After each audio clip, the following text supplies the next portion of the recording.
I've got 3 free transfers to attack the season running, and it's time to make some decisions on chip strategy for the remaining 9 game weeks of the season. Help me get this one to 1,000 likes and subscribe to the channel. Let's get into it.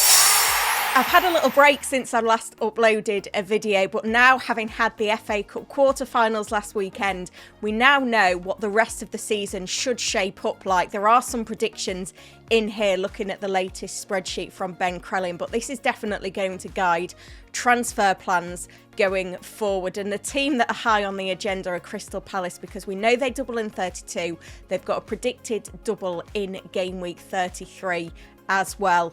I've got 2 chips left to play this season, the wild card and the bench boost. I'm going to need that wild card in that game week 34 window. So the big decision for me is when to play the bench boost, and I think there's an opportunity to play it in game week 36. There's also an opportunity to play it around game week 32 to game week 33. So that is in my mind, but we know that Newcastle and Palace double in 32. We're predicting doubles for Palace, City, Villa, Arsenal in 33, with those 4 teams then likely to blank in game week 34 before potentially having a double in 36 as well, and a blank in 37 depending on who progresses to the FA Cup final. Now, I do have some issues in my team as well that need dealing with. First of all, we've got Chris Wood, who is injured. He was absent from Nottingham Forest's FA Cup quarter-final squad, which suggests that he could be out for a little while. So I need to find a replacement. The one that I was looking at was Mateta, obviously the 2 doubles predicted for Crystal Palace. He's back fit, he's in form. So he's where I'm most likely to go, but I have had my hand turned a little bit by Man City's Mamouche.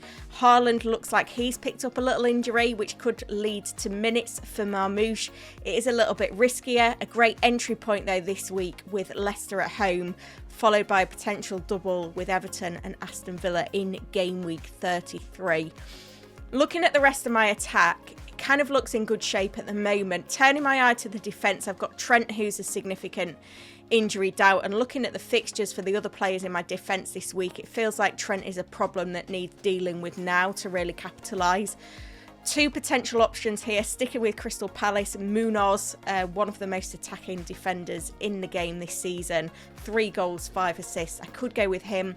I could also go with Vardiol, who's got 5 goals this season.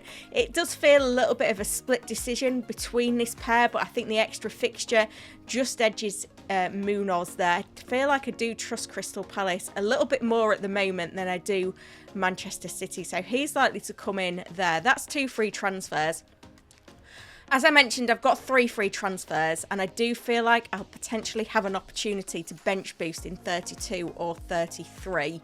I currently have a non-playing goalkeeper in Fabianski, and I look at Pickford and I look at his next fixtures. He's got Liverpool away, Arsenal at home, Forest away, City at home, Chelsea away in the next 5 game weeks. It is not looking that attractive for Pickford. Obviously, I'm going to hold on to him because I might as well, because I don't need the funds.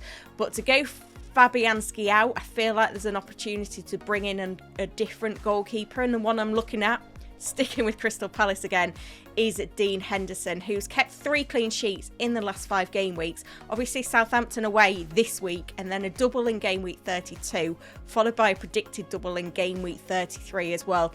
This is the only point where I get to a reservation of buying Munoz, because if I buy Munoz and Henderson and then doubled up on that Crystal Palace defence, but they are in form in terms of keeping clean sheets. You do get save points from Henderson now and again. Munoz, obviously the attacking threat. So could be 3 Crystal Palace players coming in this week. So let's see how the team shapes up. If Henderson comes in, then of course he would get the nod between the sticks to Southampton away over Pickford, and it would be a double up on that Palace defence for that fixture, with Munoz coming in to sit alongside Gabriel, who's got Fulham at home.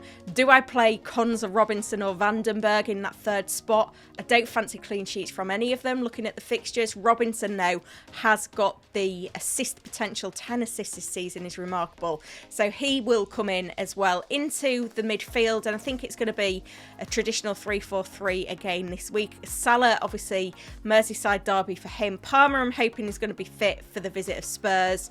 Cliver for Ipswich at home looks like a great fixture, as does Murphy at home to Brentford. And it's going to be a double up on that Newcastle attack with Isak as well at home to Brentford.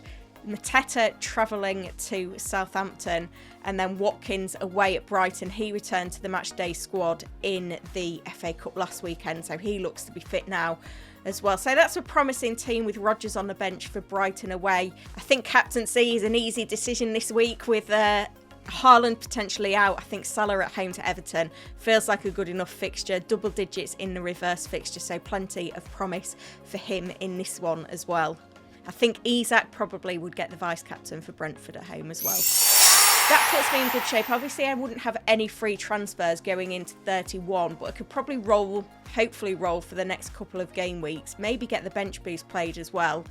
But obviously I've got 5 players for double game week 32, and then we look at the teams that are going to double in 33. Well, if I've got 3 from Palace and 3 from Villa, that's going to set me off quite nicely. I've obviously got no Man City or Arsenal players in there, but then you look at, you know, Arsenal's involvement in Champions League. I've got Gabriel. Do I need to bring in an attacker? Will Saka be fully fit by then and firing? He could be an option. Marmoush could be an option at this point as well. So I've got options there, but I feel like I'm in good enough shape. And you look at the teams with a single game week in 33, there's some good fixtures about, like Liverpool away at Leicester, for example, there as well. So I think that's going to be my plan. Obviously, we've got the press conferences on Tuesday. I think looking at the press conferences, I'm kind of expecting we're going to hear from 10 managers on Tuesday. I have scheduled a press conference stream at 12:25 p.m, 5 minutes before Pep Guardiola's press conference begins at 12:30, to get conclusive news on the fitness of Erling Haaland, which I'm sure you'll all be looking out for. So certainly make sure to join me for that one by hitting that notify button. Get any dilemmas you've got in the comments. I'll do my best to answer all of them, and make sure you're getting this video to 1,000 likes and subscribe to the channel. I'd love to hit 38,000 subscribers this week. Thank you for watching.